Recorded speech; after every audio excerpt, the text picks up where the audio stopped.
傷をゴリゴリ消すっていうのは結構しんどいね。まあまあしんどいね。肩周り痛いですね。結構体力的にも限界。はい、皆さんこんにちは。車の大自然カフカシヌピーです。今回は知り合いがね、車をぶつけちゃったみたいで、車に傷が入ってしまったと。で、これどうにかならないかとご相談を受けまして、どうにもなりませんとお答えしました。シノピーです。じゃなくて、完全に直すことは、正直難しいんですよ。けど、擦り傷とか、ある程度目立たなくすることはできるんじゃないのかなと思って、ちょっとやってみますとお答えしました。で、本当はね、ポリッシャーを使って、磨きながら傷を消していきたいなとは思うんですが、ポリッシャーを使うってなると、まずポリッシャーを買わないといけない。そうなるともう1万円以上もお金がかかっちゃうんですよね。で、バフ揃えて、コンパウンド揃えてとかなると、なんだかんだ2万円ぐらいになってしまうので、そうなるとやっぱちょっと手頃じゃないよねということで、今回は普通にオートバックスとか、ホームセンターとかでも売ってるんですが、こういう磨き用のスポンジにコンパウンドですねは何種類かあった方がいいと思うので、ソフト99の99酵母液体コンパウンド、傷消し用とか仕上げ用、超表面用3種類あるので、これを使えば数千円、2、3000円ぐらいで済むのかな。かなりリーズナブルだと思うので、これでどこまで傷を消すことができるのかっていうのをやってみたいなと思います。そしたら早速外へレッツゴー。はい、そしたら車の方にマスキングテープを貼って目印をつけました。大体ね、どこにあるのかっていうのを記した感じです。ざっくりね、大きく貼ったので、傷的な数で言うともっとね、あるんですが、この辺の位置に、大体ありますよっていう形で貼りました。で、まず、磨く上で大切なのが、車を洗うことです。砂ぼこりとかがついてると、磨いた時にその砂とかが原因で余計な傷をつけてしまうので、必ず車は綺麗な状態にしておいてください。で、まずは手磨きでいくんですが、今回はあくまでも自分でね、どこまでできるのかっていうところです。なので本当完璧な補修っていうのではなく、どこまで目立たなくすることができるのかっていうところが、メインになってくるのかなといった感じです。とりあえずやってみようかな。そしたらまず小さめのところからやっていこうかなと思います。ここですね。このマスキングテープの上らへん、ここから試しでやってみようと思います。拡大するとこんな感じですね。消える傷か消えない傷かはだいたいわかるんですが、だいたいね、例えば傷をかけた時に傷がかなり目立たなくなってるの分かりますかね。この場合はクリアの部分だけが傷ついてる可能性が高くて、磨けばなんとかなる可能性が高い。あくまでも可能性ね。で、これでも色が見えてるような部分、ベースの白い塗装までやられちゃってる可能性があるので、そうなると磨いても無駄な可能性が高い。あとね、ここは今色あんまついてないんですが、ぶつけた側ね、対象物の色がついてることもあるので、もしかしたら水をかけて色がついてるけど消えるパターンもありますね。じゃあこの部分やってみますか。そしたら99工房のまず艶消し用3000番っていうステップ1ですね。一番粗いものを使います。で、スポンジ、これも99工房から出ております。要はスポンジバフですね。で、まず傷消し用でいこうかなと思うんですが、以前動画で細かいものからやるとより安全ですよっていうお話をしました。それはもうその通りで、一番粗いものを使えばやっぱその分削るリスクっていうのもあるので、いきなりここから行くのではなく、もうちょっと細かいのから攻めても OK です。今回ちょっとね、傷がそれなりなので、傷消しからちょっと行こうと思います。よく振ってコンパウンドをポンチに同量つけます。ここでいいのにちょっとつけてあげて、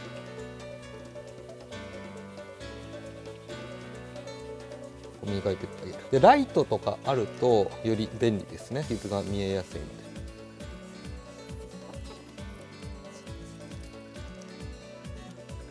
ある程度磨いたらマイクロファイバークロスとかでコンパウンドを取ってあげる。この部分ですね。わかりますか？結構ね、その対象物の汚れだったり、色がついてて茶色くなってるケースがあるんですよ。その場合結構傷が目立つんですが、もうちょっと軽く磨くだけで、今傷はまだ全然なんですが、その汚れが落ちたことによってかなり目立たなくなったと思います。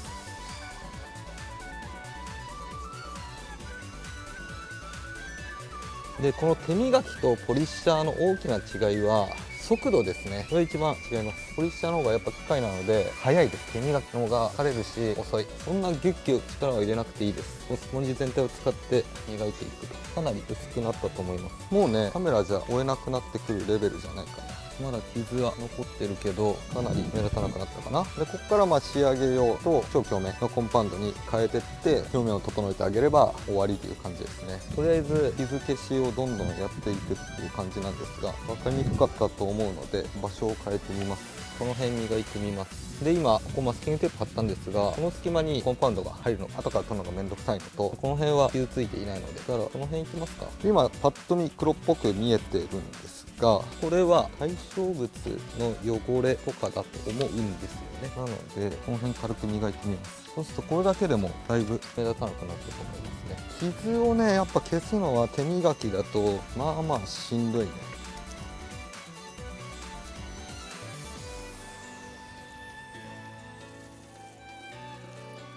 ある程度磨いたらクロスでちょっと拭いてみる。傷っていうのは入ってますけど、汚れを取ることによってかなり目立たなくなるんですね。でさらに削ってってより平滑にしてってあげると傷がさらに目立たなくなるんですが、やっぱ結構しんどいね。大変。もしかしたらねこれだけでも十分っていう方いるんじゃないかなっていうぐらいだいぶ目立たなくなりましたけど、傷はもう結構どうにもなんないかな。深そうですね。こことか分かりやすいんじゃないかな。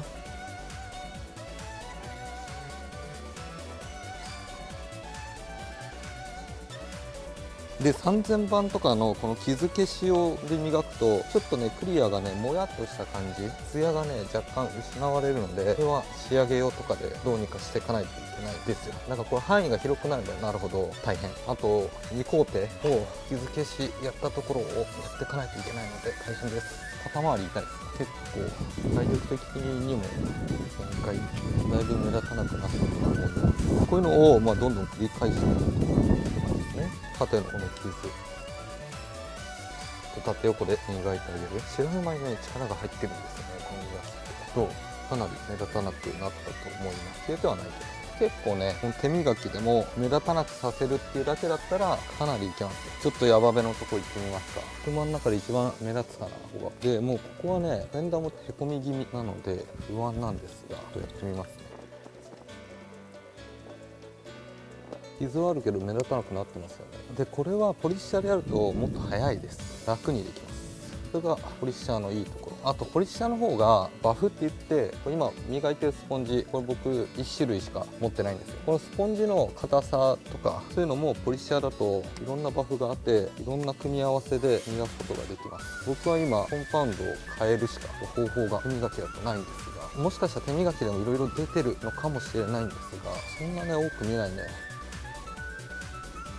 線が入ってるような感じするじゃないですか。ここは、よく見るとクリアだけではなくファールまでも研ぎ取られてるような感じですね。ここまで来ちゃうともうどんだけ磨いても厳しいです。限界があるのである程度諦めも肝心っていうか、ここプレスラインあんまやりたくないんだけど、でもプレスライン上にもう傷が入っているので傷の中に入った汚れっていうのかな、それを取るようなイメージ。この辺の深い傷とかは残ってますが、汚れみたいなのはある程度取れたと思います。最初はねこういった感じ色ついていたんですが、肉眼で見てもそんな色っていう感じではないです。なんか光の加減によっては本当目立つ。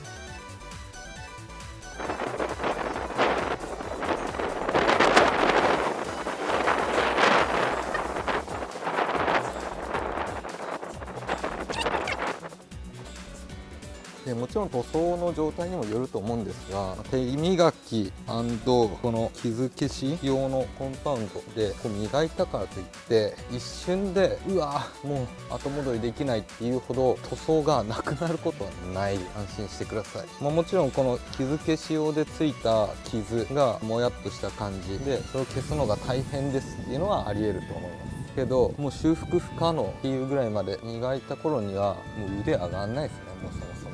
こんな感じ。これもある程度向こう側の汚れですね。もちろん傷も多少なり入ってるんですが、この部分とこの部分で言ったら全然違いますよ。であんまプレスラインは直接的角に当てるよりかは面に対して当ててった方がいいんですが、プレスライン上がねどうしても傷ついてるとそういうこともいかないので、削れやすいっていうのは理解した上でやってもらえたらいいのかなといった感じですね。うわ傷ついちゃったよ最悪っていうね、こういう風になってても汚れだったりすることが結構多くて、傷は意外に浅かったりすることもあるんですよ。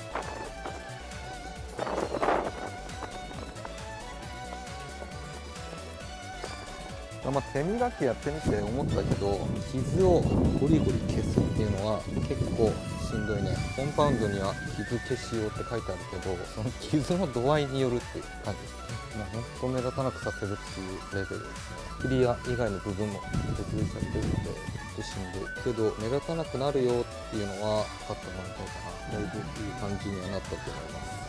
結構これが限界値で、こういった傷は傷消しでもう消しても消えない、ある程度やっても無理っていう場合はもう諦めた方がいいです。クリアが飛んでたり、ほんと補修しないといけないレベルになってくると思うので諦めも肝心です。そしたらこの部分手磨きで頑張ってみて、おそらく完全には傷は消えないと思うので、その後ポリッシャーでちょっと磨いてみようかなと思います。一番深いところはやっぱ無理だな。パールまでえぐれちゃってるやつはポリッシャー使っても多分厳しいと思います。磨きはねこの量ほんときつい。どう分か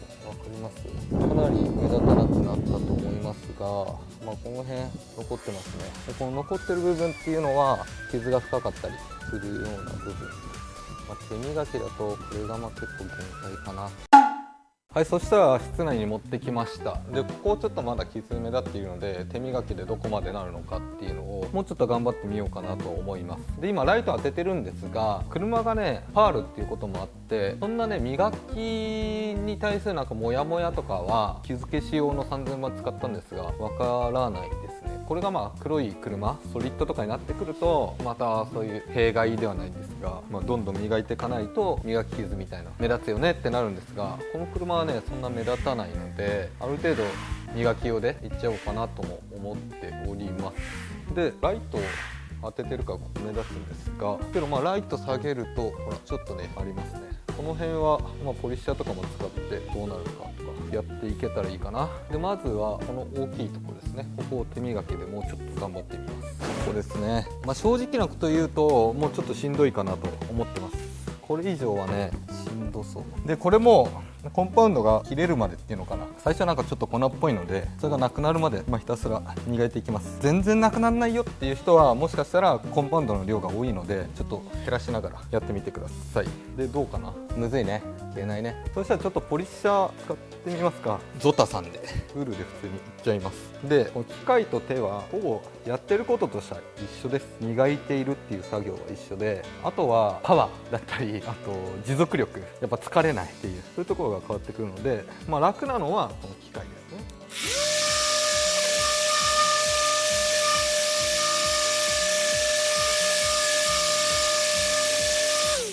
どう？かなり目立たなくなったけどまだちょっといるね。いけそうな気がするけど、手磨きでもかなりの時間をかければここまでは来れると思うけど、時間と体力が必要になってくる。あと削ってるのはクリアの部分なんですが、これもね有限です。無限にあるわけではないのでどんどん減っていきます。で減ってったら次パールが出てきます。でパールまで削るとパール飛びます。で白出てきます。白飛んだらもう次鉄板見えてきますっていう具合になるので、本当やってもクリアの層までしかできないんですが、それがどこまであるのかっていうのが正直分かりづらいので気をつけながらやっていくといった感じです。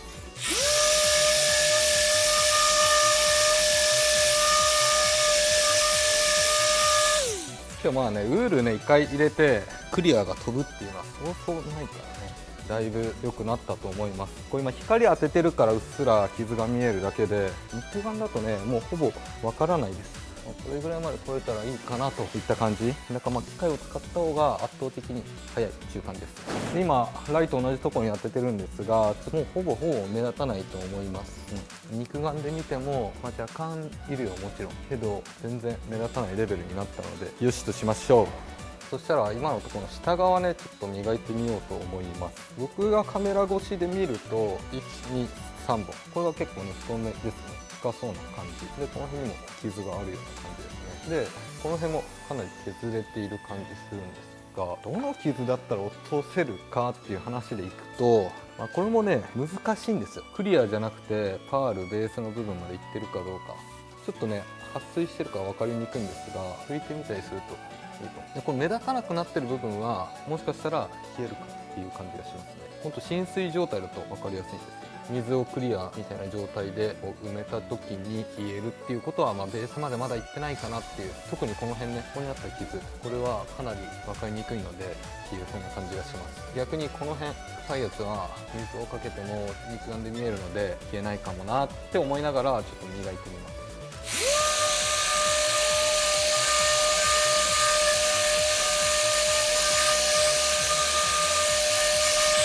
で傷があるとどうしてもその傷の部分を消したくなって一点集中型みたいな感じで傷のところだけやってしまいがちなんですが、全体的に慣らしながらやってあげた方がいいですね。車の塗装とかもそうですが、ちょっとぼかしながらっていうのかな、ここだけではなく、広い面積でやってあげた方が綺麗に仕上がります。じゃないとこの1箇所にね熱が入っちゃうこともあるので気をつけてください。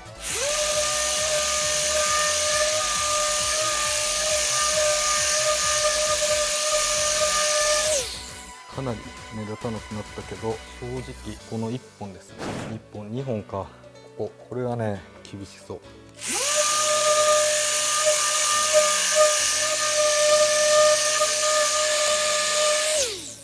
これは限界かな。消えきれてないけどだいぶマシになったとは思います。そしたら一応磨き終わりました。であんま目立たないと思います。でライトも当たってないので余計に、普通に外で曇りまではいかないけどちょっと晴れてるぐらいでほぼ目立たない状態。もちろんここのへこみはすごい目立ってるんですが、これちょっとまた別でね治るかどうかやってみたいんですが、もちろんねパッと見でも傷ついてるなっていうところはあります。例えばここはもう深すぎてもうどうにもなんなかったです。もうパールも剥がれてるような状態で、分かりやすいところで言うとこの部分はもう一切手つけていないんですが、黒いのが見えてますよね。これもう多分サフかな、もう白までもう消えてる状態で、この黒の周りがちょっとうっすら白っぽい感じ、これがもうパールも消えてる状態で、パールはちょっと黄色みがかってるような感じなので、もうクリア以前の問題なので、この辺はもうほんと触んない方がいいです。触ると、ここからどんどん塗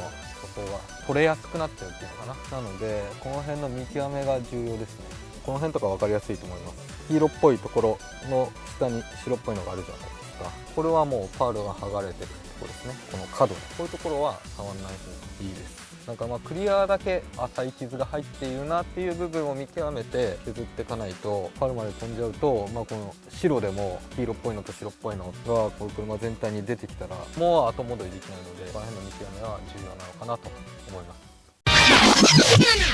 はい、といった感じで動画の方以上になります。で、今回は傷がついてしまった車を、手磨きでどこまでできるのかっていうのをやってみました。まず、黒い車と、今回白いパールホワイトの車両だったんですが、それでは傷の残り方っていうのかな、磨いた時の磨き傷の見え方が結構変わってくるので、その辺はちょっと注意してもらいたいなといった感じです。今回はちょっと粗めの傷消しのコンパウンドを使ったんですが、そんなね磨き傷みたいなのは残らなかったですけど、全体的に見た時にちょっともやっとするような感じが出てくる場合はもう仕上げを行った方がいいのかなといった感じです。で手磨きとポリッシャーどっちがいいのかっていう話でいくと、手磨きの方が楽ですね。揃える材料とかも金額的にも安いしパパッとできるので、けど広い範囲だったり、あとちょっと深めの傷を負おうってなったらポリッシャーの方が楽かなといっ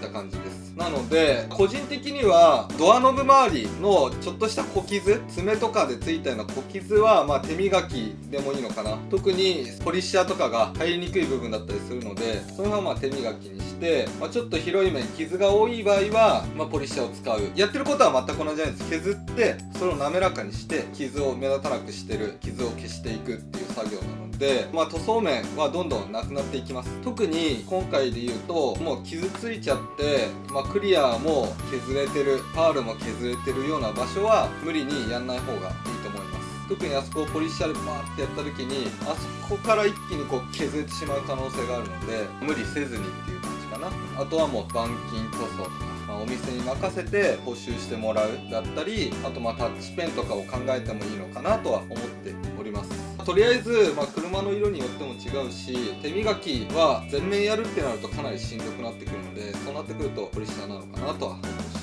手磨きもね、いろいろ、コンパウンド変えて、仕上げていけば、黒い車でもかなり綺麗になるのかなとは思っているので、この間やった黒い車ポリッシャーで磨きましたってやつ、あれ手磨きでやったらどうなるのかっていうのはね、今後検証してみたいなとは思っております。あとはもうどこまでやるかですね。難しいんですよ、細かく説明していくと。気になった方はね、ぜひチャレンジしてみてください。はい、とりあえず今回はこんな感じで動画の方以上になります。この動画が面白いなと思った方はぜひチャンネル登録と高評価お願いします。それではまた来週。